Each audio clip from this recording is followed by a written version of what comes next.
Hola, Sean, bienvenidos a la MX Radioneta, la red de verdad, desde Mágico para el mundo.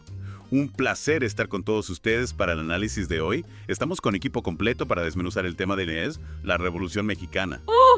La Revolución Mexicana, un tema apasionante. Prepárense porque hoy vamos a adentrarnos en el porfiriato. Ahí está, el porfiriato.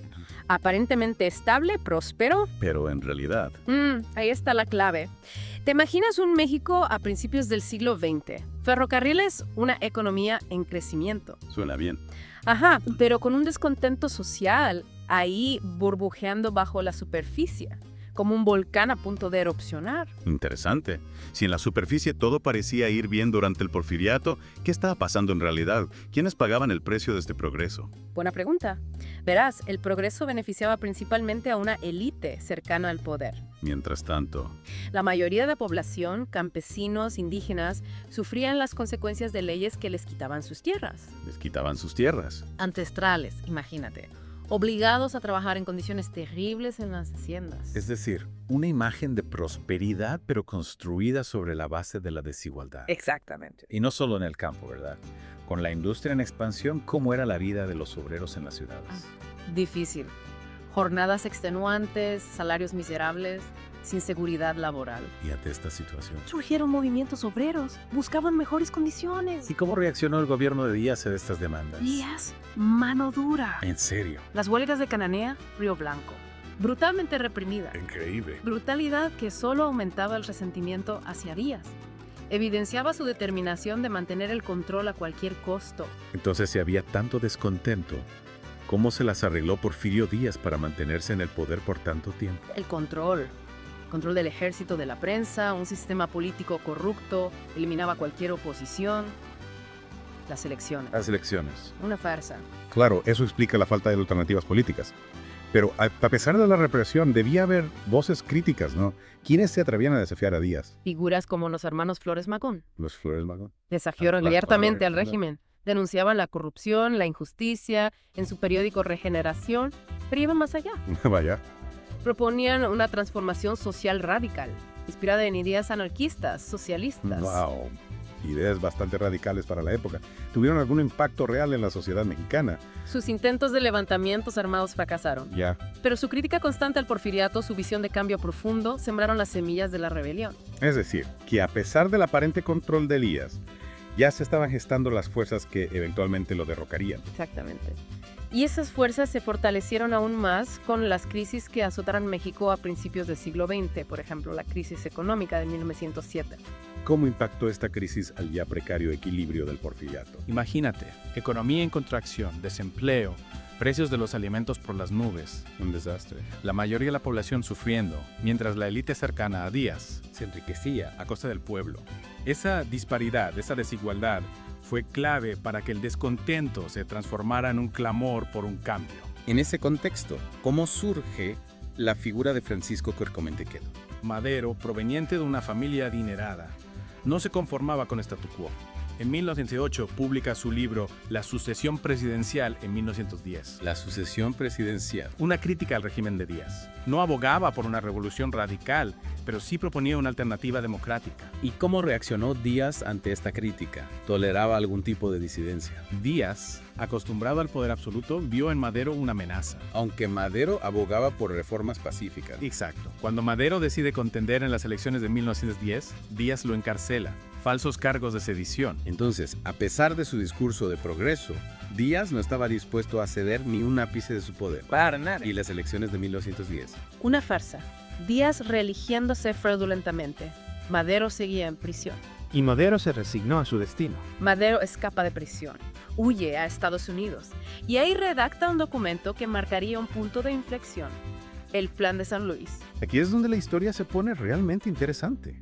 ¿Qué proponía Madero en este plan? Era una declaración de guerra abierta contra Díaz. El Plan de San Luis era un llamado a la acción. Madero declaraba nulas las elecciones, se nombraba presidente provisional y lo más importante, exhortaba al pueblo a levantarse en armas ¿A levantarse en armas? contra la dictadura de Díaz. La fecha, 20 de noviembre de 1910. ¡Wow! Un llamado directo a la rebelión. ¿Y cuál fue la respuesta del pueblo mexicano? Inmediata. Eh. En el norte, figuras como Pascual Orozco, Pancho Villa se alzaron en armas. Orozco, Villa. El Plan de San Luis encendió la llama de la Revolución Mexicana. Es increíble cómo un solo documento pudo movilizar a tantas personas a la acción. Claro, pero el Plan de San Luis no surgió de la nada. Fue la culminación de años de injusticias, desigualdades, represión. Un reflejo del descontento que ya se respiraba en el ambiente. Exactamente. Retomamos la revolución. Ese llamado a la rebelión con el Plan de San Luis. Sí, la chispa que encendió todo. ¿Y cómo reaccionó Díaz ante este levantamiento? Se dio cuenta de la magnitud del desafío. Al principio, lo subestimó. Pensó que podría aplastarlo como otras rebeliones, pero esta vez, Era diferente. totalmente. La gente estaba harta, cansada de la injusticia. El movimiento se extendió rapidísimo por todo el país. Y mencionaste a Orozco y Villa en el norte. Pero ¿quiénes más se unieron? ¿Quiénes eran los rostros de la rebelión? En el sur, Emiliano Zapata, Zapata. un líder campesino, carismático, se levantó en armas con su ejército de campesinos. Su principal demanda. La devolución de las tierras, las que les habían arrebatado durante el porfiriato. Entonces, la revolución no era un movimiento homogéneo. Para nada. Diferentes grupos, diferentes líderes, diferentes objetivos. Hizo claro, generaría tensiones y divisiones. Más adelante lo veremos. Y mientras tanto, ¿qué hacía Madero? Él no era militar. Estaba al frente de las tropas. Madero era un político, un estratega. Regresó a México y se dedicó a organizar el movimiento, a buscar apoyo internacional. Y a negociar con el gobierno de Díaz. Ujú. Pero no era el objetivo derrocarlo. Madero, al menos al principio, buscaba una salida pacífica. Creía que podía obligar a Díaz a renunciar. Presión política, militar, sin una guerra total. Y Díaz aceptaría negociar. Ceder algo después de tantos años. Díaz se aferraba al poder, pero la situación se le escapaba de las manos. Derrotas militares, presión internacional. Y la creciente impopularidad de su régimen. Exacto. Cada día más débil. Entonces, ¿cómo llegó al fin el porfiriato? ¿Díaz fue derrocado o cedió ante la presión? En mayo de 1911, Mayo de 1911. las fuerzas revolucionarias toman Ciudad Juárez, Ciudad Juárez. un punto estratégico en la frontera, una victoria decisiva. El principio del fin para Díaz. Sin duda. Días después, renuncia a la presidencia. Huye a Francia. Fin de una era. Increíble cómo un movimiento que comenzó con un puñado de rebeldes. Logró derrocar a uno de los gobiernos más poderosos de América Latina. La Revolución Mexicana demostró que hasta las dictaduras más arraigadas. ¿Son vulnerables al poder del pueblo cuando se une para luchar por un cambio? Y con la caída de Díaz, ¿qué pasó con Madero? Ascendió al poder. Logró consolidar su gobierno. En octubre de 1911, Madero gana las elecciones, se convierte en presidente. Pero, como te mencioné, la revolución era un movimiento complejo, diferentes facciones, líderes. Que ahora se disputarían el poder. La caída de Díaz no significó el fin de la revolución, sino el comienzo de una nueva etapa. Y Madero logró consolidar su gobierno. Cumplió con las promesas de cambio. Lamentablemente no. Su gobierno, aunque intentó implementar reformas Tuvo problemas. desde el principio, tenía que lidiar con las expectativas de los grupos revolucionarios. Cada uno con sus propias demandas. Exacto. Zapata, por ejemplo, exigía una reforma agraria radical, la devolución inmediata de las tierras a los campesinos. Y otros líderes. Como Orozco, se sentían marginados. Creían que Madero no estaba haciendo lo suficiente. Un verdadero dolor de cabeza para Madero. Intentar mantener el equilibrio. Y además, Madero también enfrentaba la oposición de los sectores conservadores. Los conservadores. Terratenientes, el clero, el ejército, recelosos de las reformas. O sea que Madero estaba entre la espada y la pared. Presión de los revolucionarios, resistencia de la élite, Una situación complicada. que lo debilitará políticamente, abriendo el camino para un nuevo golpe de Estado. Otro golpe de Estado. Pensé que con Díaz se habían acabado las dictaduras en México. ¿Quién estuvo detrás de este nuevo golpe? Victoriano Huerta. Victoriano Huerta. Un general ambicioso, sin escrúpulos. Espera. El mismo que al principio combatió con Madero contra Díaz. El mismo. Huerta era un personaje complejo, militar talentoso, pero ambicioso y despiadado. ¿Y cómo lo hizo? ¿Cómo derrocó a Madero? En febrero de 1913. Febrero de 1913. Huerta, con apoyo de los conservadores y la embajada estadounidense, lidera un golpe de Estado. La embajada estadounidense. La decena trágica. 10 días de lucha en la Ciudad de México. Al final, Madero es traicionado, arrestado, asesinado junto con su vicepresidente. ¡Qué tragedia! Madero, el líder que inició la revolución, víctima de la misma violencia que buscaba erradicar. Así es, su asesinato fue un golpe devastador. pero también desató una nueva ola de indignación y resistencia. Supongo que este nuevo golpe de Estado no fue bien recibido por los revolucionarios. ¿Qué pasó con Villa, Zapata, los demás? La muerte de Madero, a pesar de todo, los unió en su rechazo a Huerta. Carranza, gobernador de Coahuila, Pancho Villa, que se había retirado, vuelven a tomar las armas. La revolución entra en una nueva fase. Más compleja aún. Con el asesinato de Madero, la Revolución Mexicana deja de ser una lucha contra un solo hombre y se convierte en una guerra civil. Una lucha entre facciones por el poder y el futuro de México. Listos para el final de nuestra inmersión en la Revolución Mexicana. Quedamos en el golpe de Estado de Victoriano Huerta. Y el asesinato de Madero, un momento oscuro. Sin duda, el asesinato de Madero cimbró a México, pero a la vez desató una nueva ola de resistencia. Con Madero fuera, la revolución se fragmentó aún más. Diferentes facciones, líderes, ideales, todos luchando por el control del país. Hablamos de Carranza y Villa. Ellos tomaron el liderazgo en esta nueva etapa. Sí, Carranza, un político experimentado, encabezó el movimiento constitucionalista. Constitucionalistas. Buscaban restablecer el orden legal, crear una nueva constitución que reflejara los ideales de la revolución. Villa, por otro lado, un líder militar nato. Dos líderes, dos perfiles muy distintos. Al frente de la División del Norte, un ejército popular. Combinaba la lucha social con una audacia militar. Se convirtió en leyenda. Dos estrategias diferentes. ¿Cómo se desarrolló la lucha contra Huerta?